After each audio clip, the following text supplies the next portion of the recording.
તો આજે આપણે જોવાના છે આ પ્રશ્ન, જે ટકાવારીનો પ્રશ્ન છે અને 2 વખત પરીક્ષામાં પણ પૂછાઈ ગયેલ છે. તો ચલો સ્ટાર્ટ કરીએ. તો કે એની આવક છે એ બીની આવકથી 30% વધારે છે. એ અને બી. તો કહેશું ને બીની આવકથી 30% વધારે, તો આપણે બીને 100% ધારી લઈએ અને એને 130. કોઈ પણ સંખ્યા પોતામાં કેટલી હોય? 100 હોય. તો આપણે 100 ધારશું તો 30% વધારે, તો આપણે એને 130 લઈશું. આ બંનેનો તફાવત કેટલો આવશે? 30 આવે છે.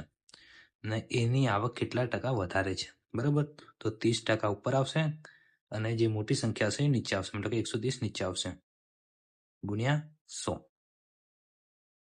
જે ઉડતું એ ઉડાવો, જો અહીંથી ઉડશે તો નહીં, 0 ઉડી જશે, એટલે 300 ગુણ્યા 13.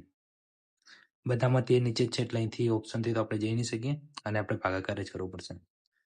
300 ભાગ્યા 13, 13 દુ 26. 13 દુ 26, વધ્યા કેટલા? 4, નીચે આવે 0. 13 તરી 39, એટલે કે 23 ને નીચે 1, મતલબ 1 વાળો એક જ જવાબ છે. ડી, મતલબ કે ડી આપણો જવાબ છે.